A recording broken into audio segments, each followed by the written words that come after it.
My name is Mark Weiss. I am the author of this PowerPoint presentation, and I'm going to be talking to you about the concept of balance. And the interesting thing about balance is you can't package it. Balance is a concept. It's probably one of the more important concepts in life, and yet you can't give me a half an ounce, much less 38 pounds of balance. It just doesn't, it's not something you can identify. It is a head trip, it's a head concept. And yet, without it, we literally can't walk. We can't, I wrote a children's poem one time that was called, "What Holds You Up?" And it went something along these lines. I'm probably paraphrasing my own poetry, but it said, what holds you up? All right, when you stand up, what holds you up? And what holds that up? So the concept of balance is absolutely critical to life, and yet it's invisible. And this test, the test of emotional, originally was called test of emotional style. I'll tell you a little bit of the history of how it came to me. But the first piece of it has to do with the Tao. Now, some people will look at this, they've seen it many times before. It refers to, they'll call it the yin-yang, it's that yin-yang thing. And which is what it is. It really represents two complementary forces, one being the feminine, one being the masculine. Now those are the terms that are used, but in fact we all have both of these characteristics within us. Let's see. The Tao is the point in which we find a sense of internal connection between a force that has to do with with expansion and contraction, and we'll talk a little bit about this. The yin is the feminine aspect.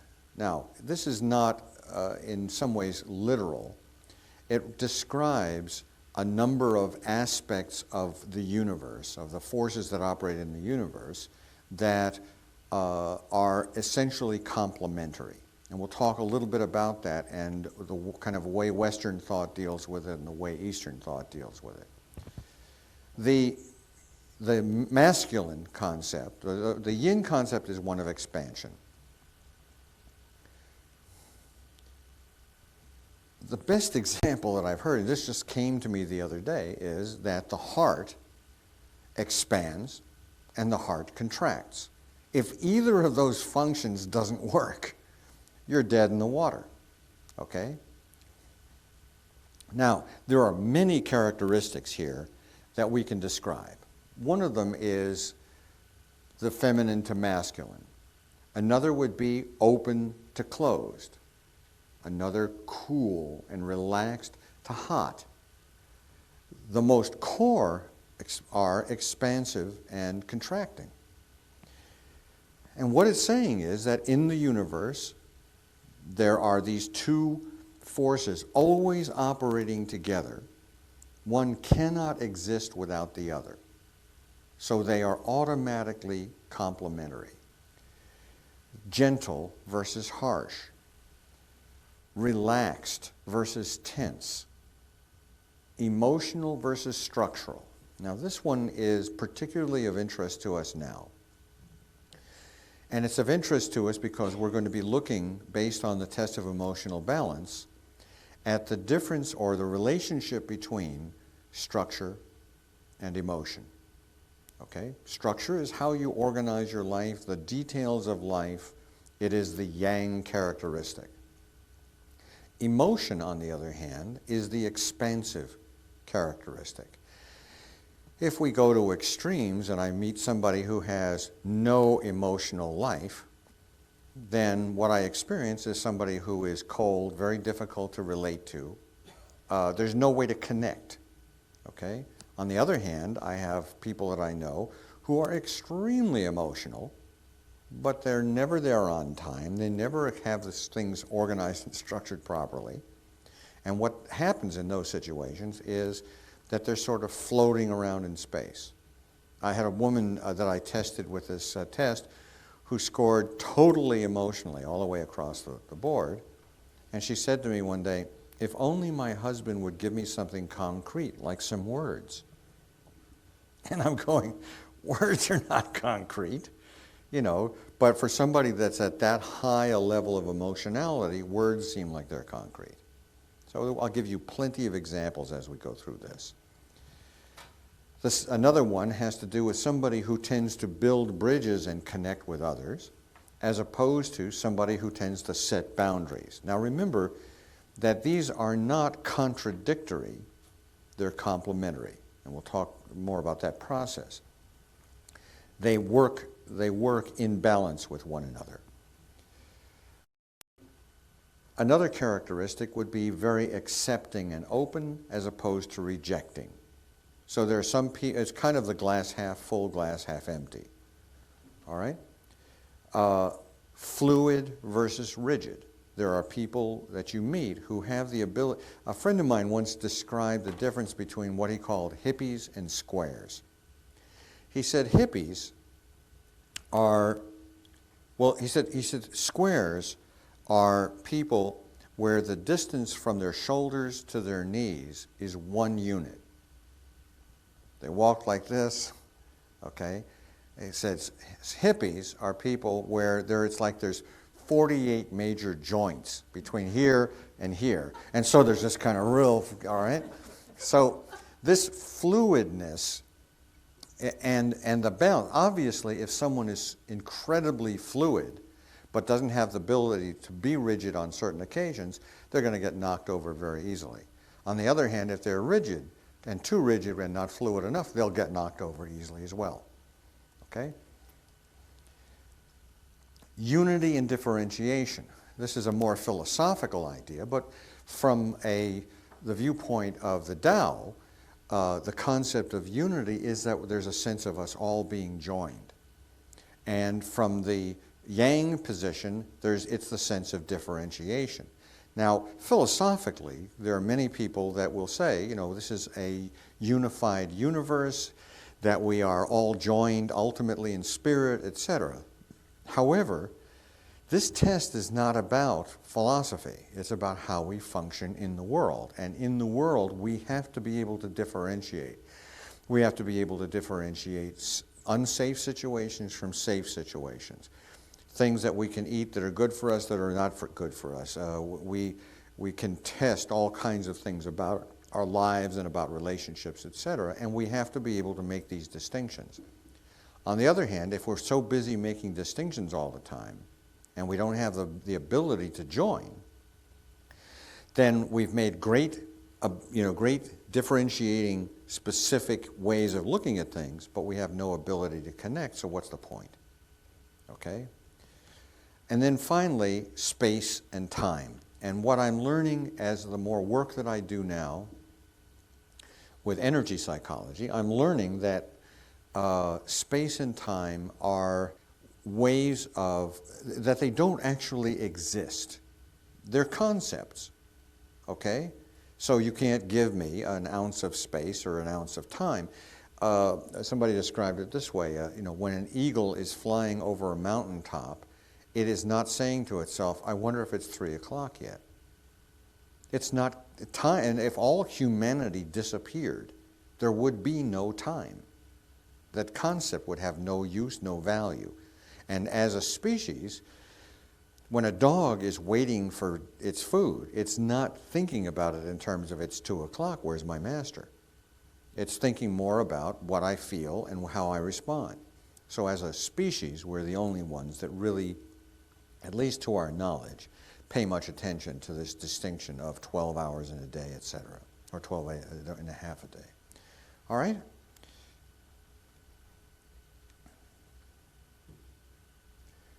Okay, so it's essential in the understanding of what this test is about to get that these are both of these characteristics are within us, and that the extent to which we're at peace with that relationship and that we see this as a constantly interacting piece is essential.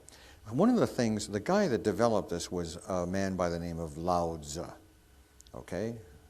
I worked on that, actually. Lao Tzu. Now, Lao Tzu was perhaps 2,000 or 3,000 years ago, was a well-known philosopher in China. And essentially what he said was, here are these two forces that operate in the universe, and if you want to lead a happy, healthy, fulfilled life, then the way you do that is by balancing both yin and yang. Now, he was also smart enough to recognize that the balance point is not a straight line. Obviously, there are days when it's required for you to be more yin, and there are days when it's required for you to be more yang. Okay? So that's why this S shape is in the center. It's saying some days you're going to be more yin, some days you'll be more yang, and learning how to achieve that balance in all situations is a worthwhile goal. Okay, here's a quote from Lao Tzu. Water is fluid, soft, and yielding, but water will wear away rock which is rigid and cannot yield. As a rule, whatever is fluid, soft, and yielding will overcome whatever is rigid and hard. This is another paradox. What is soft is strong. Now, in our society, we do not promote this idea. We promote sort of the Arnold Schwarzenegger view, which is that what is hard and powerful dominates. Okay? But in fact, in our daily life, there are the moments in which we are able to be gentle and are the ones in which we have the most influence, in which people are able to relate to us and to cooperate with us.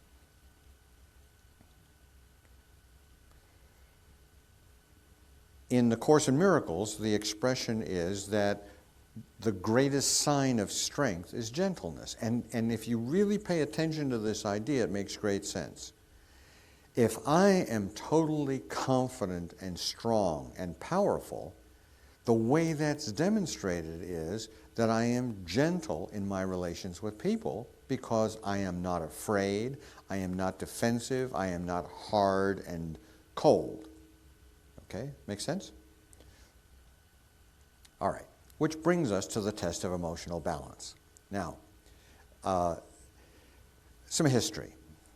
Two guys at the University of Chicago developed this test, and I read about it in the Brain Mind Bulletin, and I wrote them a letter. There was something intuitively that told me there had to be a test of emotional style. There had to be, and that emotional style, the way people dealt with their emotions, was absolutely critical. Clinically, I understood that.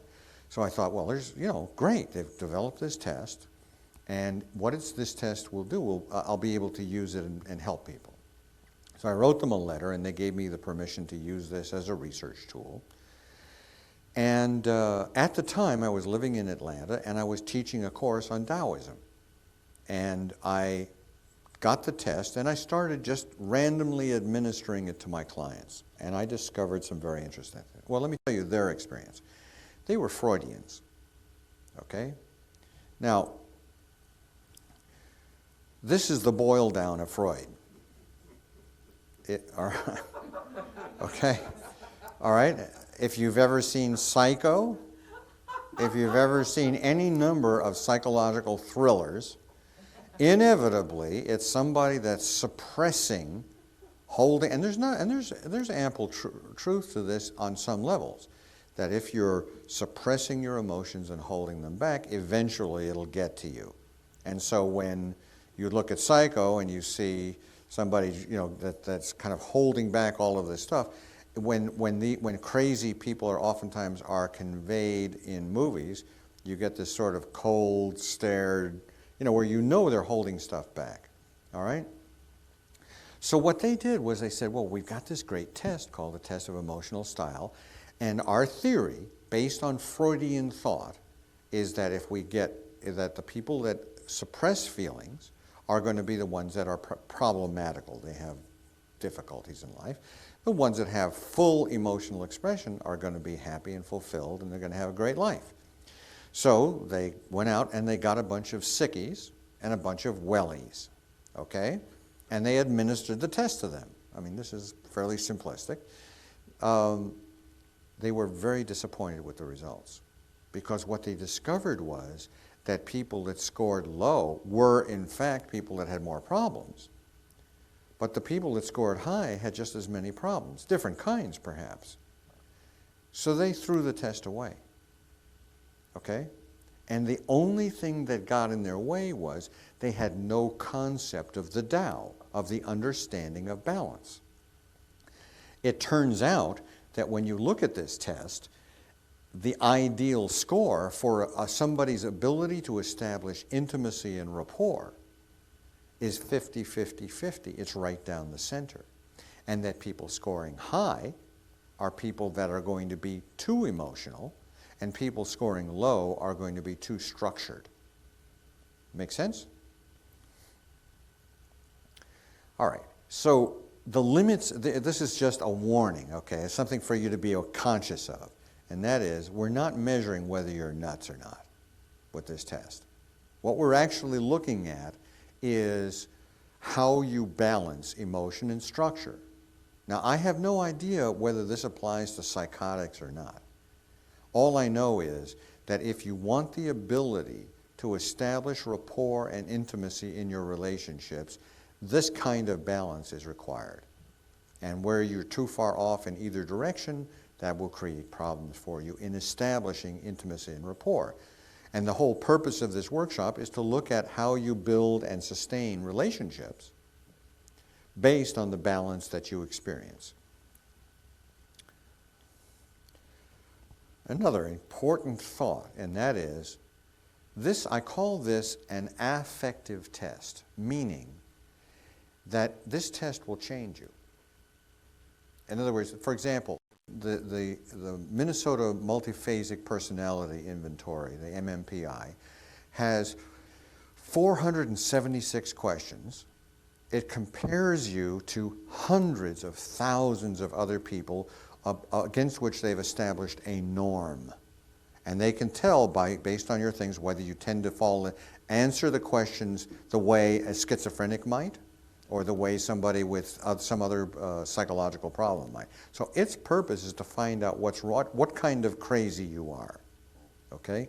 This test is not interested in whether you're crazy or not. And second of all, it's only that after I show it to you and show you your results and their implications, you'll never take this test the same way again.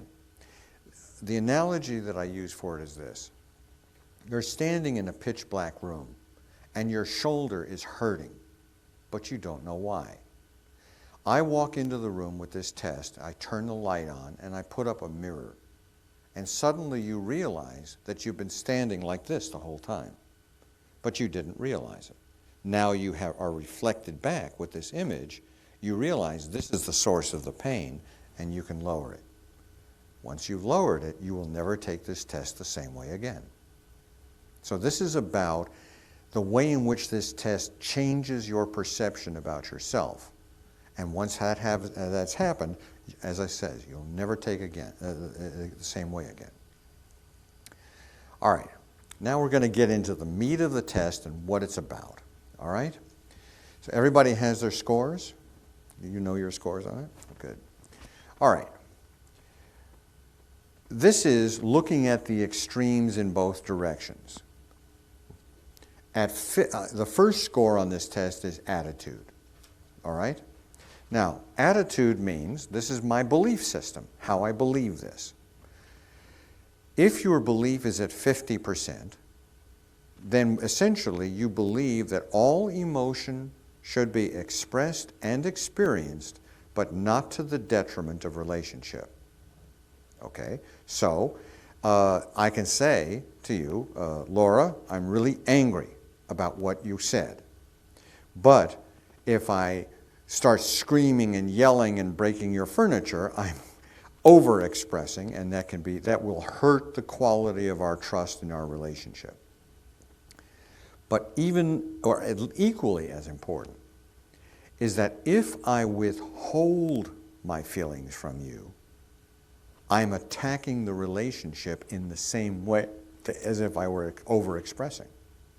In other words, everybody here knows the concept of the silent treatment. Those horrible, awful times in relationship in which nobody's saying anything and everything is being said without saying it. Very painful. Its purpose is to emotionally extort your partner. It is a form of extortion. It says, I'm going to withhold my love and affection, my emotions from you as a way of punishing you. Got it? Okay. Now,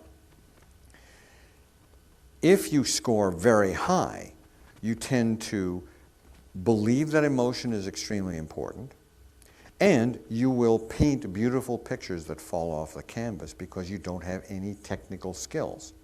I mean, you may or may not like Picasso, but if you buy a Picasso, if you can afford to buy a Picasso, you can be very sure that the paint will stay on the canvas. He had all the technical skills down. He studied it.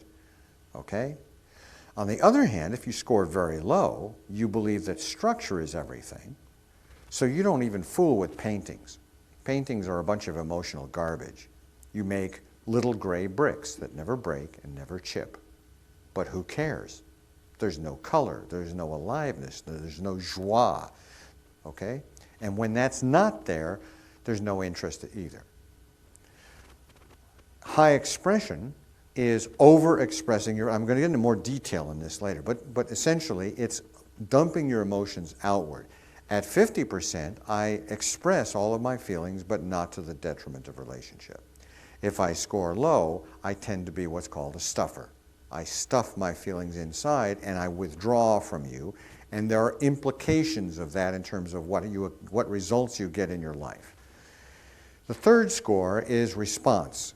And the higher your response score, the more you internally react to the world around you or to your internal experience. Okay? And at the bottom, if you have very low expression, then what happens is it's hard for you to connect because you don't allow yourself to internally experience things.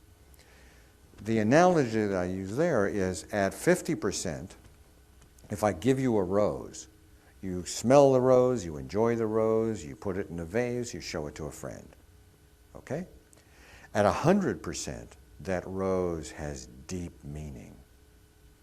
You are adding all kinds of meanings to it that are beyond its actual value. On the other hand, if you score very low, you want to know how much money did that cost and why did you give it to me? Because you have no empathic skills. Because the way I think of it is, you've turned the burner down internally. Okay? You've shut off your emotional reaction. Now, why would you do such a thing? Well, I had a guy one time that I tested who scored 555 across the board. He was a lawyer.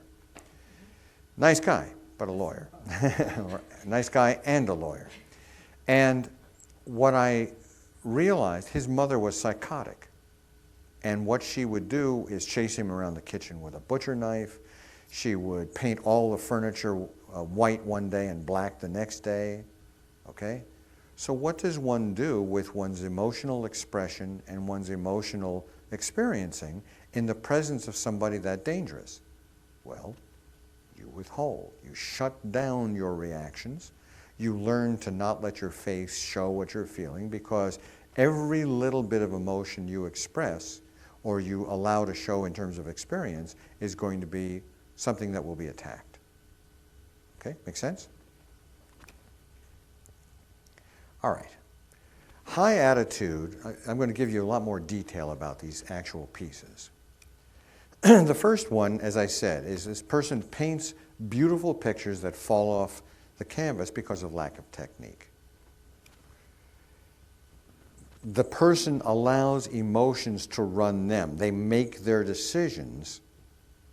You know, I really like the color of that car. The fact that it's gotten the lowest rating by Consumer Reports of any car in history is not really relevant. I like the color. It's a blue that just really turns me on, okay? I'm afraid of conflict because I'm afraid of hurting other people's feelings or being hurt, and therefore I have difficulty in setting boundaries in relationships, okay? I'm overvaluing emotion. I tend to not read the fine print in the contract, okay? I'm not paying enough attention. I call it walking casually into a concentration camp and then complaining about the linens, okay? I'm already in this bad situation, and you see this all the time in marriage situations where people kind of fall in love and they have all that hormonal energy going and everything is really wonderful, but they don't, you know, that's what some people have said, you know, the old pattern of having your parents choose who you're going to marry had certain advantages because they weren't hormonally driven. On the other hand, it has other limitations. And finally, you tend to be very permissive. You're having difficulty setting boundaries, and you tend to let people walk all over you, and then you get resentful. Now, I'll give you an example with myself. I grew up with a dad who was very angry and used his anger to control. He wasn't violent. In fact, he was a pacifist, but he was emotionally a very angry guy. And I swore to God I would not be like that. I was going to be the opposite, which I thought, again, Western thought is very either or. So I became the nicest, sweetest, caring, loving, gentle guy. And what would happen is people would walk all over me because I wasn't setting any boundaries. Well, I didn't want to set boundaries because you might have to get angry to do that, and then I'd be like my dad, and I didn't want to do that, okay? And after they walked on my boundaries and across them enough, I would get really angry, and I'd blow up. And then I'd be just like my dad. And then I'd feel terribly guilty and go right back to the old way again, okay? Each time, if you think of it on a curve, I went from being like my father, I would go back right past healthy, which was the balance point, to unhealthy. They say 180 degrees opposite of sick is still sick, okay? So I was going back and forth like this, until I finally began to realize that where I really needed to be personally was at a place where I could set boundaries, where I could be angry where appropriate, but I also was able to be gentle and caring. And that balance is what increases your capacity to form relationships. In terms of parenting, the parent will tend to be more affectionate, but not particularly well structured. And one of the ways I describe that is you may tell your child 500 times a day, I love you, I love you, I love you, I think you're wonderful, etc., but I may forget to pick you up at school. Okay? All right.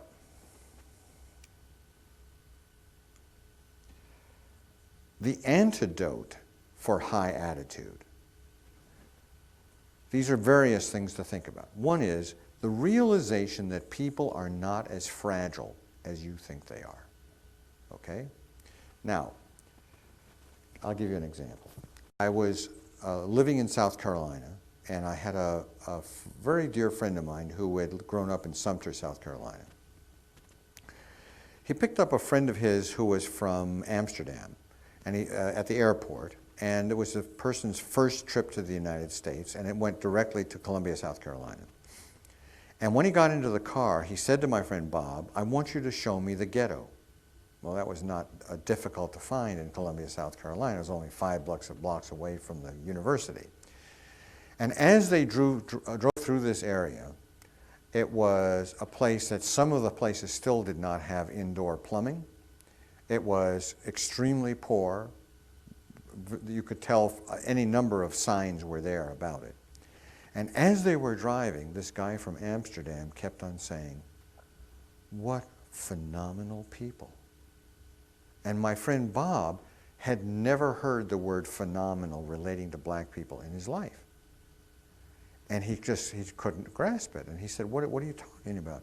He said the fact that people can live under these conditions and create music and laughter and dance is phenomenal, okay?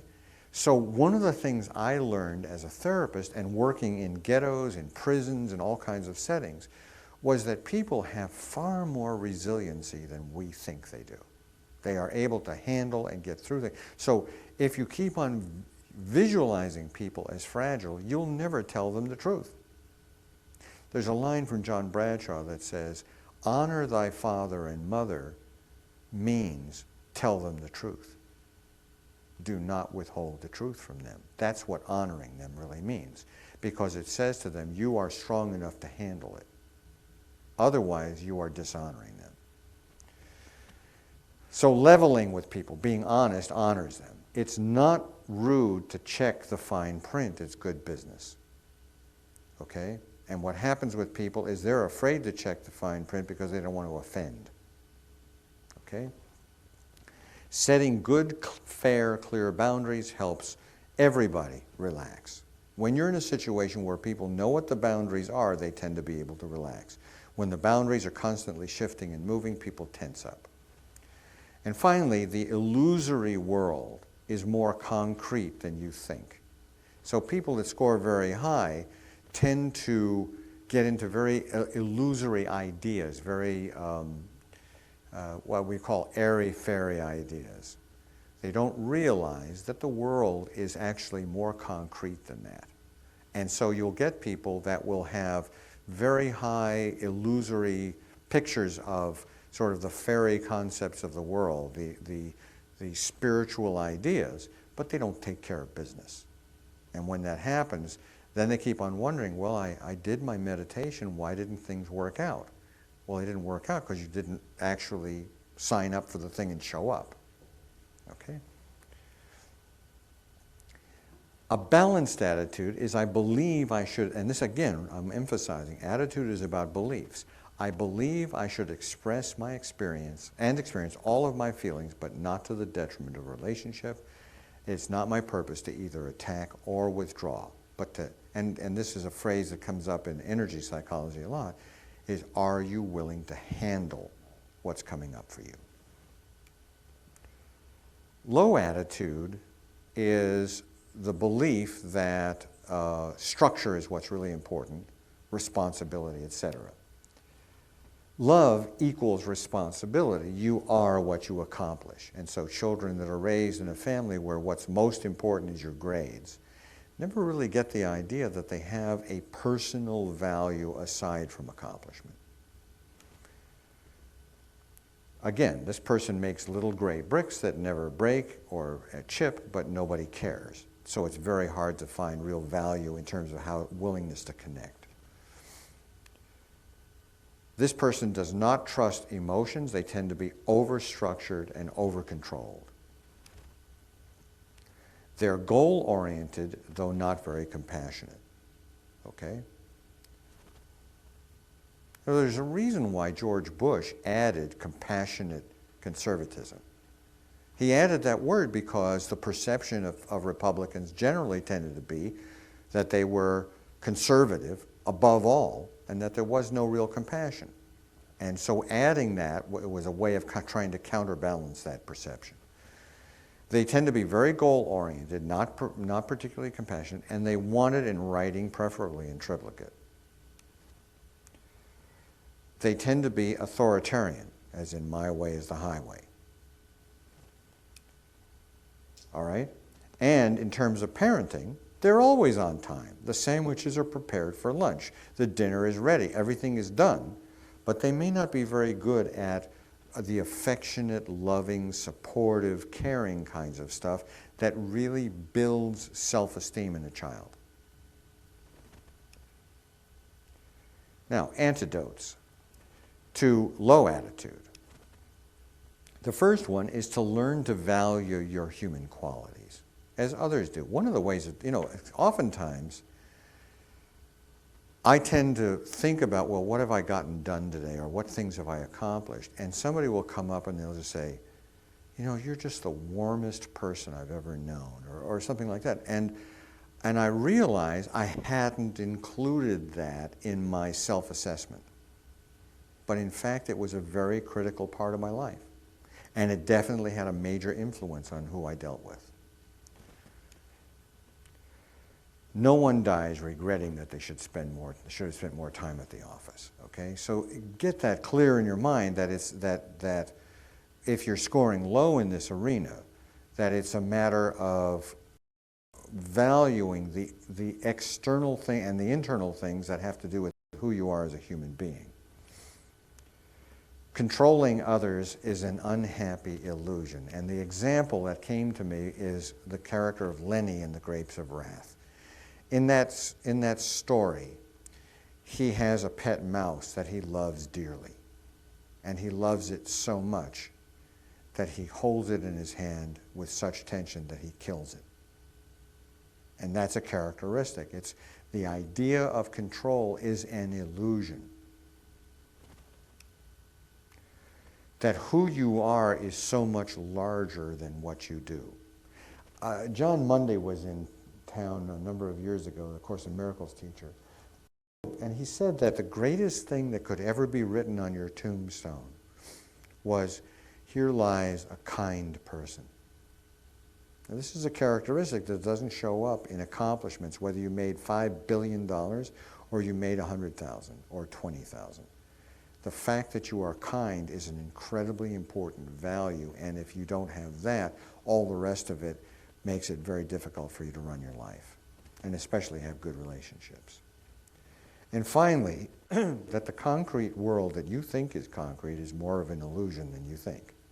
So for the person that scores high, the illusory world is more concrete than you think, and for the person who scores low, the concrete world that you think is real is actually more illusory than you think. And if you look specifically at quantum physics, for example, it tells you the seat you're sitting in is mostly space with a bunch of atoms going around at fantastic speeds. Okay? And that's as much of a reality as the fact of the apparent solidity of it. All right. High expression. The higher the overexpression is, the less focused is the creative direction. Okay? Now, what that's saying is that the harder, when you reach a point beyond that 50% level, where you're overloading relationships, everything gets defocused. It just gets you, it's like you're shooting with a shotgun when you could be shooting with a rifle. So you hit a lot of targets, but none of them with much force. Very high expression shuts others' feelings out of the relationship. It leaves no room. If you score 99 on that score, you leave 1% for your partner to relate to you. You squeeze them out. This person tends to be a poor listener because they're so busy expressing they're not really hearing what's going on around them. They tend to dominate in conversation. They overload with emotional content. They dump into the relationship. The other day I was listening to NPR and they said they had a piece about how do we communicate to other galaxies. And what they said was, the best way to do that is you get a pretty expensive rocket with a transmitter on it, and then through a way of running them around the gravitational pull of various planets or the sun, you send it at enormous speeds out into the universe and let it transmit from that standpoint. If you try to send a radio signal from Earth, as soon as it leaves, it begins to disperse. So you literally need something the power of an atomic bomb to be able for it to transmit and get outside even our own universe. Okay? One of the antidotes for high expression is learning active listening. Now I'm going to explain that to you in a minute. Active listening is when you pay attention to what's going on inside the person and you feed back what you're hearing at the emotional level. And it's an actual skill. It doesn't always come easy to people, and sometimes you have to practice at it. There's many, many advantages to it. All right. So active listening has to do with listening with the third ear, hearing the music behind the words, and demonstrating that you understand the other person. And the word demonstrating is very critical. You can sit and just simply keep your mouth shut and listen to somebody, and they may get the idea that you're hearing them. But until you say back, this is what I'm hearing, they don't really know that you understand. And the way you'll tell that is that once you've done that, once you've said it, something in them will calm down. Okay? This is what it looks like. Everybody has feelings, but very few people say their feelings directly. Well, how many of you were able, for example, to sit at home as a child at the dinner table and say, you know, Mom and Dad, the way you're interacting with each other is really making me nervous? Not if you didn't want to find your head on the floor or whatever, okay? What you might say is, I don't like this spinach. That might be acceptable, okay? Now, what's happening is you're learning how to encode what you say. The most extreme version of that is a schizophrenic child, okay? There's an expression that says, you can't become a schizophrenic child unless you're born into the right family, into a crazy-making family. Okay? And what that is a family that says to you, tell the truth. Telling the truth is absolutely important. But when you try to, then you get whacked. Okay? It's paradoxical intent. You're getting two messages that are contradictory. So the first job you need to do is to decode the code that person is speaking in and pick up what the feeling is. So somebody comes into my office and they say, what a rotten day this is. Now, if I weren't active listening, I might say back to them, no, I've checked the almanac, and basically this is kind of a generally normal day. The first thing they may want to hit me, but beyond that, one of the things they'll understand almost immediately is that this person doesn't understand me at all. If I say back to them, something's going on that's really making you angry, they go, yeah, as in, yeah, okay? And what does that mean? When they say the word yeah, what they're saying is, you understand me.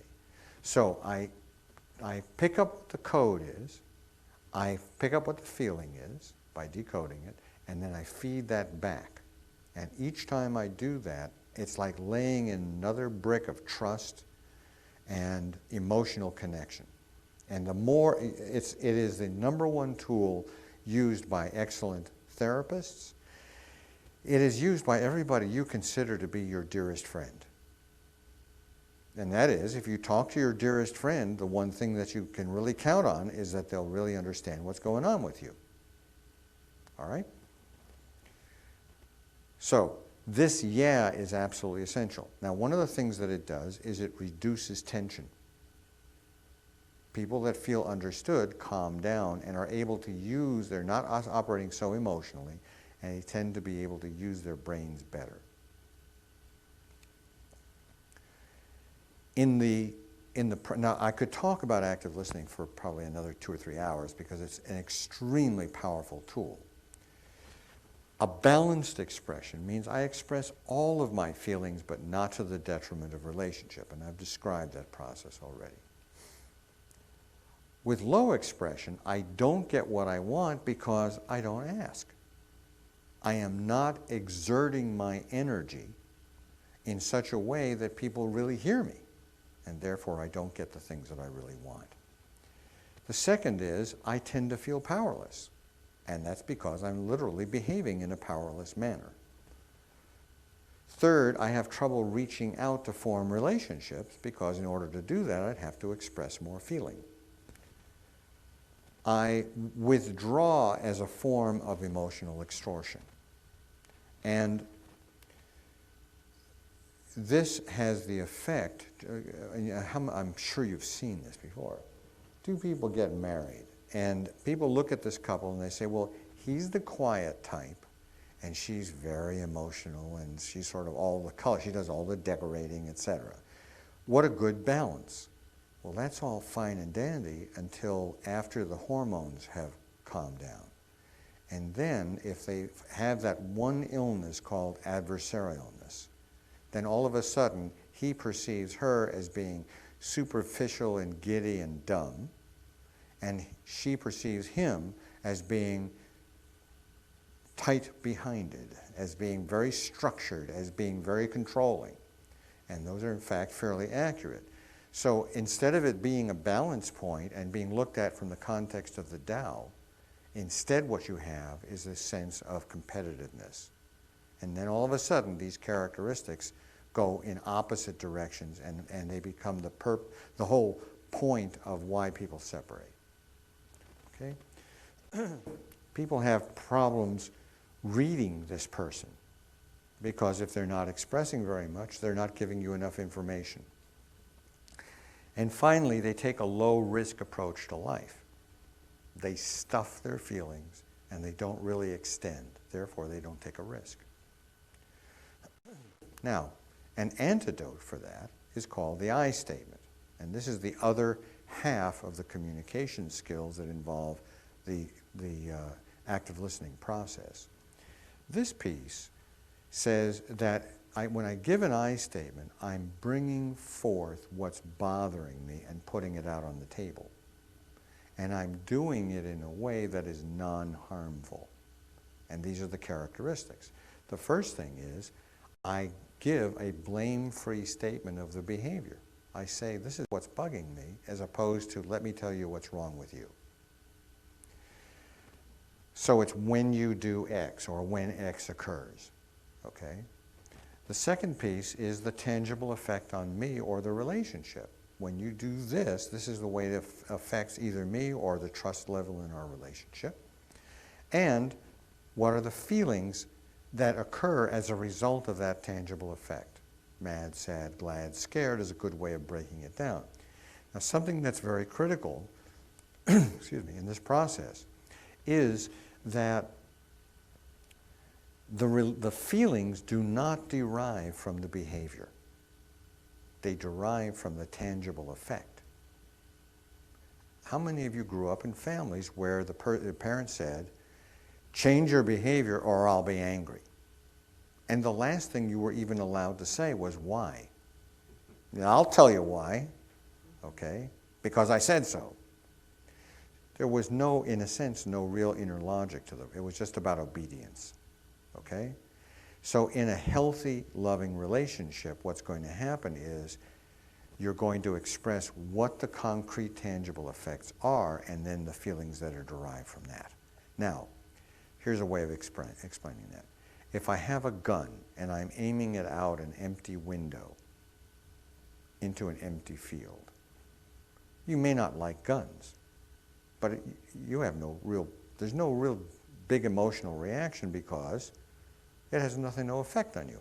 All I have to do is turn that gun and aim it directly at your head, and by God, you got some major concrete tangible effects and lots of feelings associated with it.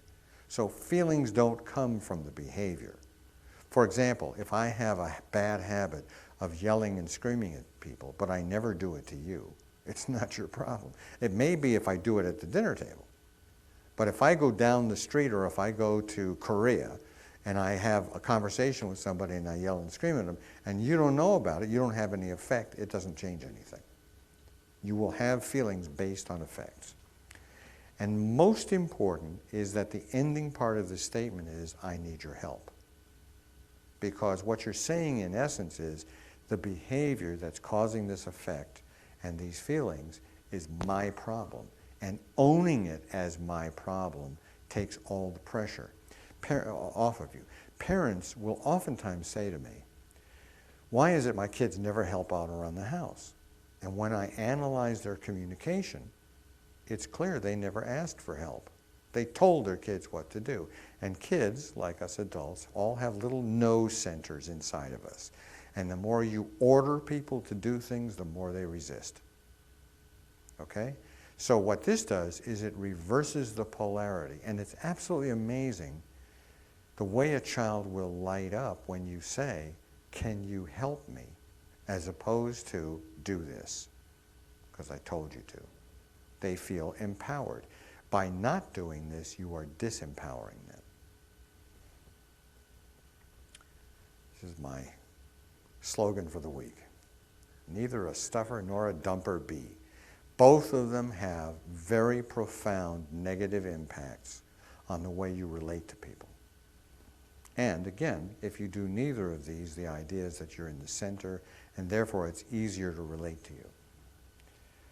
Okay, high response. Overreacting to internal and external events. Now, this score is about what's called introjection, and that is, it's like you're adding meanings that don't belong. You're adding all kinds of internal reactions that are going on that aren't really there. Okay? So we're standing looking out a window and you see a tree falling over and you're afraid it's your fault. Okay? Another characteristic is that you will tend to feel guilty. You will be feeling other people's feelings, which are assumed. Hello. Yes? Okay. So, That's the reason the three of us were sitting here. all right. All right. Now, okay. Now, one of the characteristics of high response is guilt. Okay? I feel responsible. The example I use is the daughter comes home from high school and says, I tried out for cheerleader and they turned me down. And the mother starts crying. Now the daughter's got two problems. Okay? There is a grossly wrong assumption that says, if I love you, I should feel your feelings. Okay? This is completely incorrect. It actually adds to the tension of the situation. Empathy, and I'll distinguish this in a minute, sympathy and empathy are very, very different. Okay? So if I really have to feel, well, for example, in my job, I'm seeing people all day long who have very intense emotional reactions to the world and what's going on inside. If I felt everything that they felt, I'd be dead in a week. However, I would be willing to bet you large amounts of money that those same people, if they were interviewed after leaving my office, and you asked them the question, do you think that Dr. Weiss understands what's going on with you? They would say, yes, I'm sure of it. How do you know he does? Well, he says stuff back to me that lets me know that he understands. Okay? It's very clear I do not have to feel the feeling. I simply have to be able to read the feeling and report it back. That's what active listening teaches you to do. Okay? It also helps you to detach. One of the biggest problems with people that score high in this area is that everything affects you. And the more it affects you, the worse it gets, and the less functional and helpful you can be. So active listening is little like setting up a huge reflective device that simply feeds back what you're hearing. And it stops you from having to be reactive to everything around you. So it has to do with introjecting, taking everything personally, codependency, being responsible for others, for your own feelings. The problem here is this with codependency.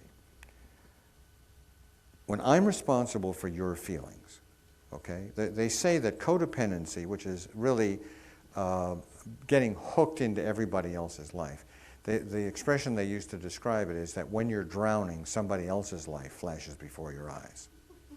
Okay? So it means you're not, all of the energy needed to survive and function in the world is being drained off of you because you're totally involved in everybody else's feelings. You're trying to, quote, save the world, but you're not saving yourself. And finally, you're oversympathetic. So I'll give you some information about this that might be helpful. One of the antidotes for high response is I am responsible for all the love and pain in my life, and everybody else is responsible for the love and pain in their life. So detachment is the key to peace. And this does not mean being cold and unfeeling. It does not mean not caring. In fact, to be truly caring is to reflect back what that person is feeling in such a way that they feel understood and not judged. Okay? I talked to somebody yesterday and who was asking me about some stuff going on in my life, and she said, I am so angry at that other person for what they did to you, which was about 10 times more intense than I actually feel. I don't really care that much. I'm not that hung up about it. So here's somebody who's adding emotional struggle or missing important emotional experience. Okay?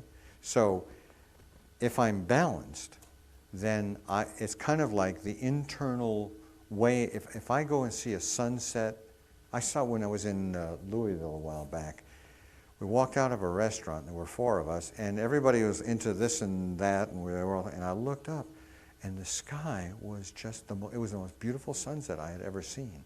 And I just stopped everybody and said, look at this. And we turned 360 degrees around, and it was beautiful in every direction. And that, I felt grateful in a sense, because with all the work I've done, it told me I was able to be fully in the moment. I was detached from all the emotional conversations going on, and I could simply be there and appreciate. Okay? So I had a full range of emotional experiencing, but not to the detriment of relationship. Okay? Now, low response, I'm underreacting to inner and outer events. And again, one of the good examples is, as a child you grow up and you learn that if you express your feelings directly, or you experience them, then you're going to get wiped out. Okay? So, you're underreacting. You have little empathy for others' feelings because I explain to people sometimes in terms of how I work as a therapist. One of the things that I do is I kind of get a sense of what's going on by reading my own gut. Okay? Not that I have all their feelings, but I just get a sense of what's my gut telling me here. Okay? Somebody that scores very low has no idea what their gut is telling them. Their gut may be reacting, but they're not saying anything. They're not really picking it up. It's not about whether you have the feelings, it's about whether you have the awareness of the feelings. Okay? Lack of awareness, one of the ways of putting this is you don't get the joke. Because jokes are based on internal reactions. You say something and you say it in another way and all of a sudden it twists things and there's an internal reaction. If you don't have that internal reaction, you don't get the joke. So there's a lack of awareness of one's own feelings and a tendency to blame or project. In other words, if I have a state of upset but I am unaware of what's going on inside of me, I will see it in you. And that's what projection is about. I make those feelings, I make your behavior into the cause of what I'm feeling instead of realizing this is my stuff and owning it as my stuff. You project unconscious feelings onto others. Okay? How many of you have had that experience of somebody getting very angry about something with you and you just being fairly clear inside yourself, this has nothing to do with me. One time I was with a woman who I felt very close to, and she was coming down some stairs, and I walked toward her with my arms out to give her a hug. And this is somebody, we had been very close, and she freaked out. And why did she freak out? She freaked out because that was the way her father used to come after her when he would beat her. It had nothing to do with me. If I took that personally, I would have been crushed. But I recognized I had enough detachment to know it's not me, okay? On the other hand, I have the ability to have a full range of emotions. So I can have empathy, although I don't necessarily have to feel those as deeply as they do. There's difficulty with emotional attachment. How do I attach with you if I can't really show you or experience those feelings myself? I tend to be over-analytic and non-responsive. Okay? So I'm constantly trying to figure people out. And the reason I'm doing that is I don't intuitively really get who they are. The other thing is that this is a way of self-protecting in which nothing gets to me. I've learned how to shut myself off. And you see this if you've worked with children that have been severely abused, for example. Oftentimes you get this sort of deadpan expression and deadpan experience. Nothing seems to get to them. A friend of mine said this to me one time and it just struck me. Empathy is like stroking somebody with a silk glove, and sympathy is like kicking them in the stomach.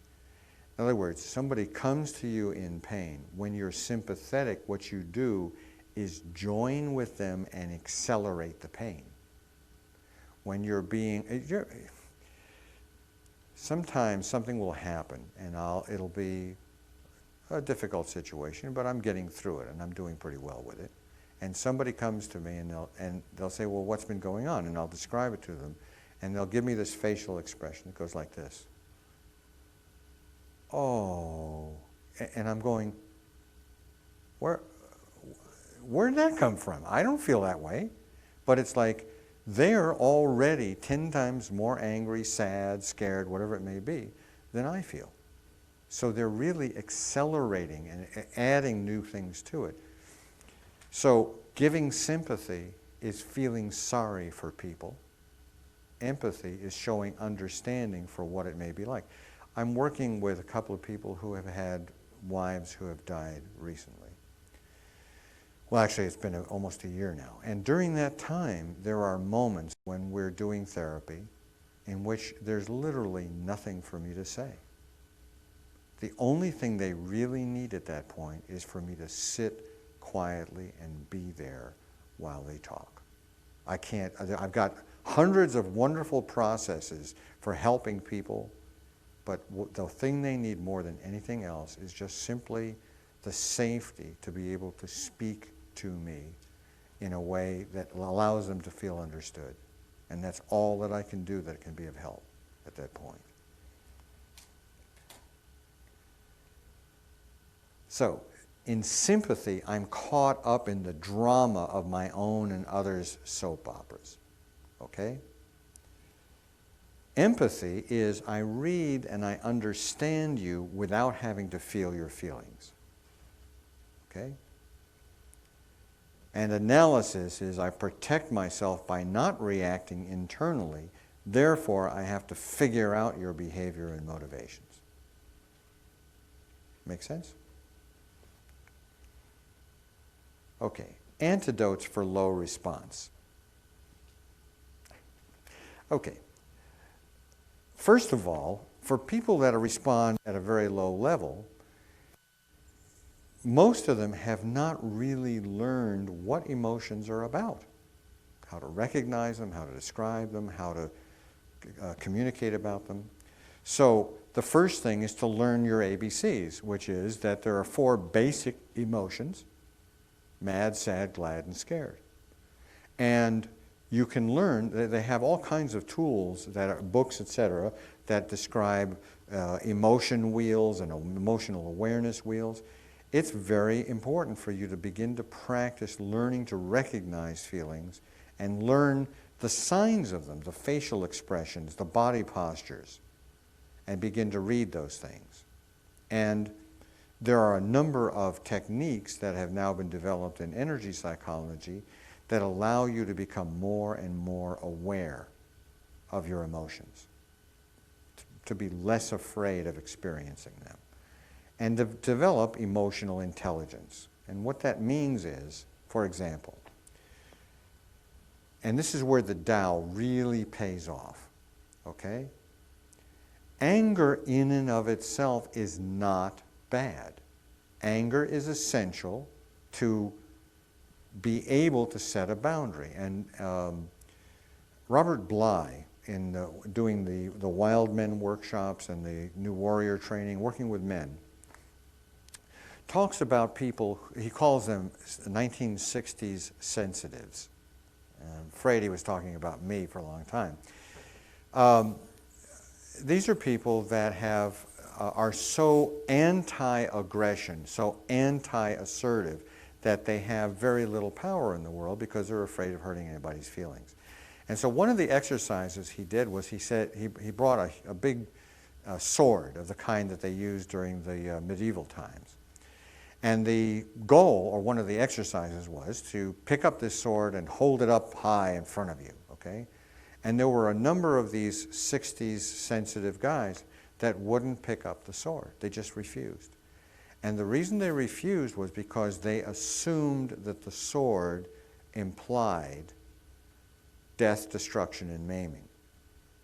Okay? And what Bly said was, the purpose of holding up the sword is to set a boundary that says, no, you cannot cross this line. Okay? Now, anger then, if you have too much anger, you will hurt people and you'll push them away. If you have too little anger, people will walk all over you. If you have enough anger, you will set clear, fair boundaries. And without that ability, you're going to get crushed all the time. And what will happen is you'll have that rocking motion from people walking all over you because you're not setting boundaries, and then getting angry and blowing up, and then back and forth, or either blowing up or having a heart attack. Okay? All right. Sadness. If you have too much sadness, then you are constantly depressed. There was a great new character on Saturday Night Live called Debbie Downer. And Ben Affleck is having a birthday party, and everybody's happy, and he's opening up presents and stuff. And every time somebody says something, Debbie Downer says stuff like, think about all those people in Florida that have been experiencing Hurricane Ivan in the way they have no homes, and they have, like, and the whole room goes, ugh. And then there's this picture of her like this, it says, Debbie Downer, and then something else is going on, and she talks about, oh, there's so many dangerous diseases going around now, and da-da-da-da-da. And so it's kind of like she lives in her sadness, and she becomes a downer to everybody around her. On the other hand, if you have too little sadness, you really lack compassion. Again, the concept here of the Tao is so instructional. It's saying there's an appropriate amount of sadness, and it kind of wavers according to the situation.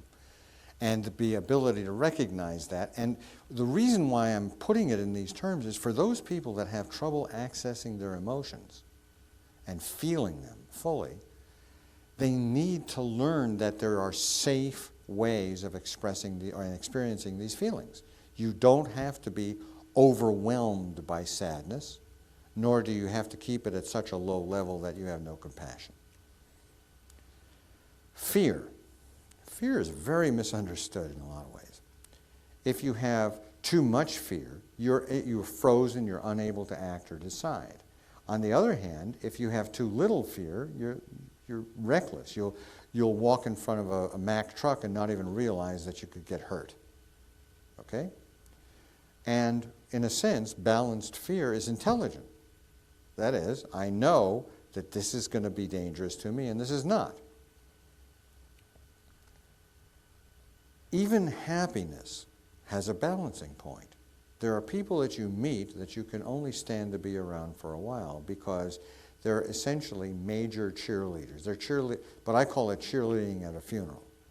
It's like it's inappropriate. It's just so much bubbliness. It's generally they grew up in childhood as what's called the mascot child, the one that keeps everybody laughing and cheered up so that nobody has to deal with the real issues. On the other hand, if you have too little, you have this sort of flat sense of expression, and you lack appreciation for life. So a balanced level of happiness is having a good sense of humor and fully enjoying life. The principle of the Tao runs through it all. Now we're going to talk about relationships. And again, this is something that we could stay here for about 16 or 18 weeks and discuss. And I'll talk to some extent about the implications of the Tao for relationships. And the major thrust of this particular piece, it's not terrifically long, but it has to do with this, that what destroys relationships ultimately is adversarialness. Now, adversarialness is a very big topic because it's at the core of Western thought, it's at the core of our political system.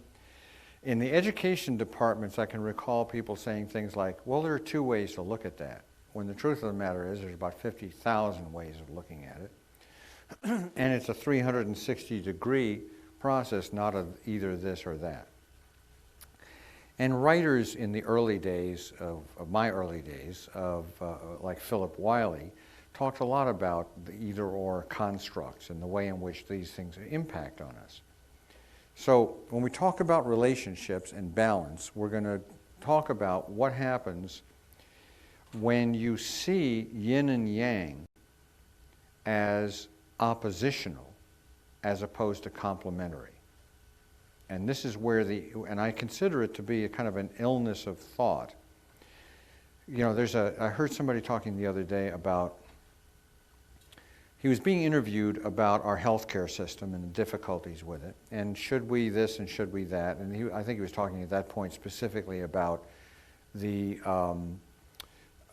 use, or how we handled the drug issues, how selling, being able to package drugs in such a way in bulk that it would be less cost to Medicare and therefore less cost, et cetera.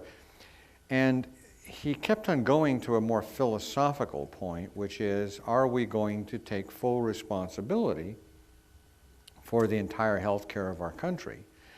Or are we going to allow the financial interests and the economic system to take care of it? And you can hear, especially in Republican rhetoric, the idea that if we are trust the workplace, if we trust the business interests, that the competition that arises in that situation will automatically cover the problem, as if this competition has kind of a conscience of its own, which it doesn't. I mean, it's been illustrated over and over again in our own history, as well as history ever since we've developed a middle class, that that conscience rarely rises on its own.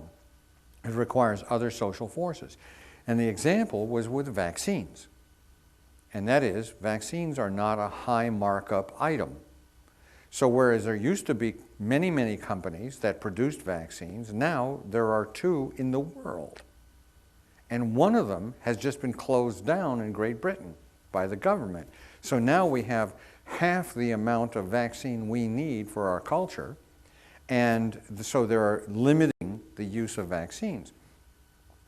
Theoretically, what one presentation, this sort of idea of free economy, et cetera, says is that, well, that should correct itself and that the people's needs will be met, et cetera, by market needs, et cetera, and market interest. But in fact, that's not what's happened. And now we're down to one company that produces these, and now we've got doctors that are supposed to be only giving shots to people who are health risk need people, and instead people that have money are paying exorbitant amounts of money to get their flu shots. Okay? So it's just on an economic level and on a social level, it's an illustration of what happens when we rely on adversarialness as if it had some kind of its own conscience. And the fact of the matter is that adversarialness can get out of hand.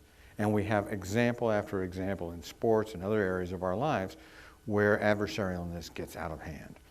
People can get hurt. So,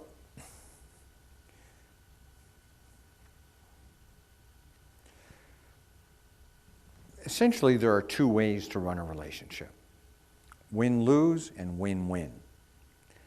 Now, I'm going to give you one caveat here as we go through this, and that is, in situations where we have no integrity, oftentimes it's essential to be adversarial. All right? For example, if I have a relationship with someone and they are lying to me, then I am going to have to set boundaries. If there is no integrity in that relationship, I must set those boundaries, and I must set them to satisfy myself. Whether that other person is happy or not is irrelevant at that point. Okay? To the extent that we have a cooperative relationship based on integrity, then we can pretty much negotiate anything and work it through. All right? And negotiation is not simply an attitude. It's not simply, well, let's see if we can cooperate and work things out. It really goes much more deeply and much more fundamentally into the skills of I statements and active listening, letting people know what my needs are, asking for input and hearing it, etc. But for our purposes today, we're going to look at these two different ways of operating a relationship, the win-lose approach and the win-win. The win-win approach usually ends up with a win-win outcome. It's what your fundamental intention is. A friend of mine was saying that when he and his girlfriend would get into an argument about something, they learned to ask the first question, which is what is our purpose here, to join or to separate? It comes right out of A Course in Miracles. And what it's saying is, if your purpose is to join, you will find a way to work it out. If your purpose is to separate, you will find a way to do that as well. And what's called a win-lose relationship most often ends up lose-lose. Because even if you, for example, if I'm bigger, stronger, and more powerful than you are, and I win that particular game, then I may have alienated you and lost the relationship. Okay, so here's one of the big lies. And this is called, in the Course in Miracles, this is called the ego's message. And that is, if only you would change, I would be happy. Or a broader idea of it is, if the world were different the way I want it to be, I would be happy. It also, another way of putting it is, seek but do not find. So it's saying, there is some way in which I'm going to be happy by changing you, and if I pursue that, I will never find that. Even though people every single day are very, very invested in that concept. Okay, so here's one question that you might want to ask yourself. Has anyone ever changed your mind? Okay? Now, offhand, how would you answer that? Can you recall a situation in which somebody changed your mind? Yeah. Okay. Can you explain how that worked? Somebody, what happened? Were expressed, and I listened to what they were saying, but also I kind of got the feeling Mm-hmm. that their intention was sincere and genuine. All right. So I'm going to feed that back to you, and for the sake of the listening audience, so to speak, is that you had a particular perception or a particular viewpoint, and then somebody presented information to you, and you saw it in a different way. Okay? In other words, you changed your mind. But the question I was asking was, has anybody ever changed your mind? And what you'll realize as you go through this process, and each example that comes up in your own mind, is that what actually happened was someone presented a new viewpoint, new information, and you changed your mind. Does that make sense? Okay. Now the next question then is, what does it feel like for someone to change your mind? To attempt to change your mind? Okay. And the visual on this is a composite of things I put together. But what it says is that the feeling that you have when somebody is attempting to change your mind is very unappetizing. And yet, if you apply adversarial thought and adversarial approaches in relationship, this is what you get even when you win, is that somebody is resistant. It's that little no center that comes up in children as well as in adults. Okay? Now, another concept that is very useful in terms of looking at relationships, and I see, as a marriage and family therapist, I see couples all the time, and what I tell them is that in those periods in the beginning of relationship where there's a lot of love and caring and a sense of safety, what inevitably will come to the surface is everything unhealed in your experience of love. Okay? Now, an example. A glass of water that has clear water in it, but it has a bunch of mud at the bottom. If I pour clear, pure water into it, the very first thing that's going to happen is it's going to stir up all that mud.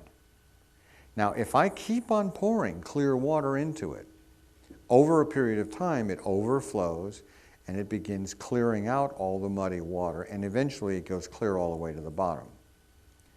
But in the beginning stages of a very loving relationship, what happens is this mud starts to come up.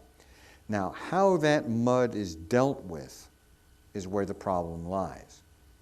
Because the way in which this happens in an adversarial, and this adversarialness isn't something you just made up. You grew up with it. It may have been an underlying, what I call a small war between your parents. It may have been in the things you learned at school. Somewhere along the line, you got this idea that there had to be winners and losers. All right? So when love brings up its opposite it's like kind of, again, like taking a piece of impure metal and you heat it to a very high heat and it turns molten, and then it blows off all the impurities.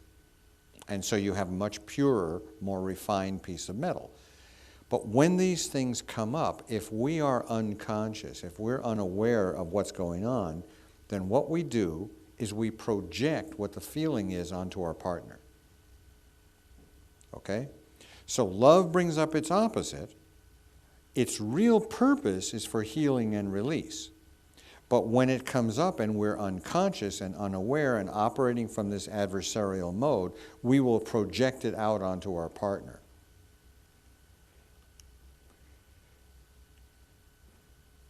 All right. So in adversarial relationships, couples become experts on what's wrong with their partners. And the couples will come in, and one partner will have every name, date, trauma, every rotten person that ever occurred for their partner as the reason why their partner is wrong. Okay?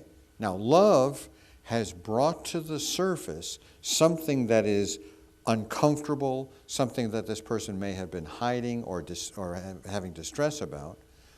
And what they're doing is simply saying, I'm feeling bad, it must be your fault. Okay? Now, this is how I get my business.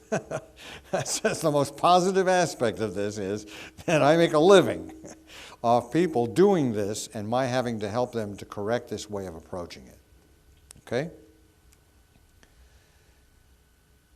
In a cooperative relationship, again, if you think of the yin and the yang as complementary as opposed to opposing forces, okay? If they are complementary and you're operating cooperatively, then couples seek strengths and values and valuable qualities in their partners. They acknowledge and support those qualities in one another. They are, as the term in the Course in Miracles is, mighty companions. What's a mighty companion? It's somebody that does this kind of behavior that reminds you of your divinity, that reminds you of your power, that reminds you of your goodness, that reminds you of your highest values, okay? And that your partner does the same back to you. When this occurs, there is an energy that is generated in that relationship that extends outward. People can literally see it and feel it. Okay? Now, how does one build cooperative relationships? What are the characteristics of cooperative relationships? The first is removing adversarial approaches and replacing them with win-win negotiation. Okay? So, if I have the habit, and I learned this from my parents, you know, if my mother referred to my father as sweetie, I knew she was angry. Okay, it was just her way. My mother grew up not having much experience with conflict in her childhood, and my father was an only child who had a lot of anger and used it to manipulate. And my mother was ill-equipped. She had very few tools. But the number one problem in the relationship was that aspect could never be discussed. In relationships, people will talk about movies they've gone to, they will talk about their jobs, they will talk about the sports, they'll talk about politics, they will talk about a wide variety of things. And what happens is they never talk about the nature of the relationship itself. People will spend more time studying for an automobile driver's license than they will for a marriage license. Now, in states all over the country, you can actually have a discount on the cost of your marriage license if you're willing to take a 4-hour course on how to deal with conflict, things of that, preparation. And the studies that have been done in Maine and other places where they've made this mandatory is that the divorce rate has gone down. Because most people, there's an expression that says, when you get married, there are 6 people in the wedding bed. You, your parents, the other person, and their parents. Okay? So if you had no real study of what it is to have a relationship and to make it work, then what you're going to do ultimately is duplicate. You reach behind you for support, and you duplicate whatever it is you learned. And oftentimes, it's totally inappropriate or inaccurate in terms of how to deal with your partner. Okay?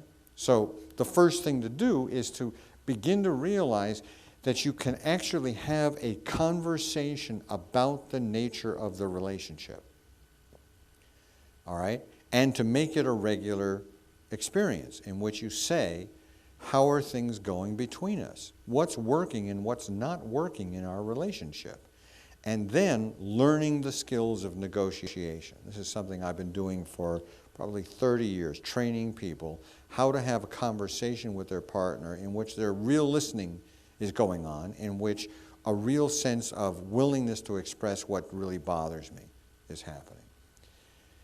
Another thing is recognizing and eliminating internal emotional triggers. Now, this is relatively new and is most clear in the use of what are called energy psychologies, and I'm going to talk a little bit about those. Because what happens quite often is that people come into a situation, into a marriage or into a relationship, and they have things that trigger them that, have you heard this expression where somebody says, I just have a thing about that. I just have a thing about flying. I just have a thing about bugs. I just have a thing about snakes. They have no idea how to get beyond that. So what they do is they say, well, you know, that's the way he is, and there's nothing I can do to change that situation. And when they do that, they develop a kind of ongoing low-grade depression. When a lot of people stay together simply for the hassle factor involved in divorcing and leaving. And then we've talked about, once you get into that idea of 2 people that really do come to a therapist, for example, wanting to improve their relationship. And what gets in their way is not the behaviors, which is what it's easy to point your finger at, but these internal triggering relationships. And when these internal triggers have been removed, then all of a sudden, whole new dimensions of relationship can occur. Whole new choices can be made.